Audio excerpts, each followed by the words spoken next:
आपने अन्य दलों की बात की, तो अन्य दलों में आपके साथ समाजवादी पार्टी इंडिया गठबंधन में है, लेकिन मध्य प्रदेश में तो वो सीटों की घोषणा कर देती है। वो कहती है 9 सीटों पे हम चुनाव लड़ेंगे, आप लोग को पता ही नहीं रहता।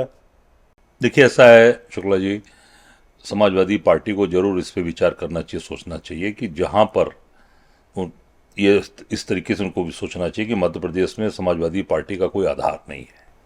एक अभी वर्तमान के उनके विधायक थे जो पिछले जी। उसमें विधानसभा में, वो भी भारतीय जनता पार्टी के सदस्य बन गए, समाजवादी पार्टी छोड़कर भाजपा में चले गए।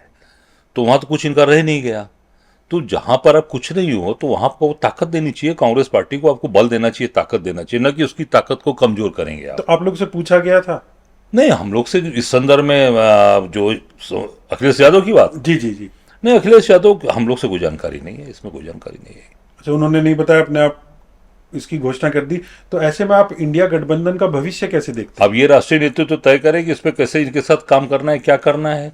हम लोग तो पहले से कह रहे हैं कि भाई जो चीजें, जहां पर आप ऐसी स्थिति देख रहे हो, जैसे इसके पहले भी आप देख सकते हैं, अभी बाई इलेक्शन 7 जगह चुनाव हुए, 7 जगह पूरे देश में बाई इलेक्शन हुए थे विधानसभा के। एक उसमें घोसी भी था जहां दारा सिंह चौहान लड़े थे। वहां हम लोगों ने आगे बढ़कर समाजवादी पार्टी को बिना उनका समर्थन मांगे, हम लोगों ने समर्थन इसलिए कर दिया कि वहां कहीं पर भी यह न लगे कि हमारी वजह से भारतीय जनता पार्टी चुनाव जीत गई। हम लोगों ने इनको आगे बढ़कर समर्थन कर दिया और वहां 43-44 हजार वोट से वहां पे समाजवादी पार्टी, जो इंडिया गठबंधन का कैंडिडेट था सुधाकर सिंह जी, वो जीते, कांग्रेस की पूरी कार्यकर्ता ताकत लगाकर। उसी समय चुनाव बागेश्वर उत्तराखंड में भी हुआ, वहां पर भी समाजवादी पार्टी का कोई आधार नहीं है, जैसे मध्य प्रदेश की बात है। इन्होंने बागेश्वर में भी चुनाव लड़ा दिया, समाजवादी पार्टी अखिलेश यादव जी ने बागेश्वर में भी कैंडिडेट 500-600 सीटों 600 600 कुछ वोट पाए, और 600 कुछ वोट पाकर वहां चीजों को, माहौल को खराब किया, और वहां देखिए भारतीय जनता पार्टी जीत गई।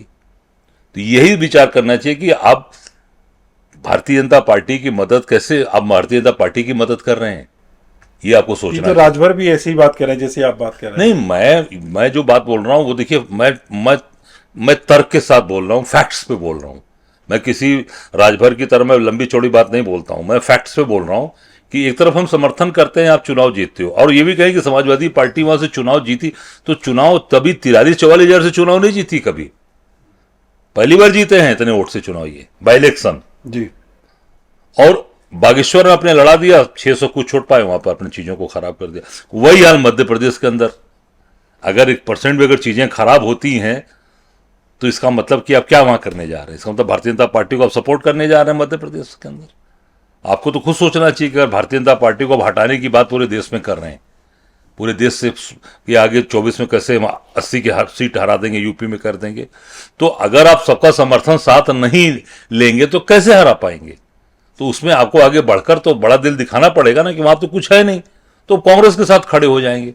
जब 2024 की बारी आएगी तो निश्चित तौर से पार्टी सोचेगी कि भाई इन्होंने वहां पे इतनी बड़ी कुर्बानी दिया, इतना बड़ा हमारा साथ दिया, अपने सारे कैंडिडेट्स को हटाकर हम वहां ने हमारा पूरा दिन रात मेहनत किया, तो निश्चित तौर से हमारी पार्टी है, हमारे नेता जरूर सोचेंगे कि नहीं, इस पर हमें आगे किस तरीके से इनके साथ और कितनी सीटें इनको शेयर करनी, क्या करनी है, वो फिर लीडरशिप जरूर आपके साथ अच्छी बात करेगा।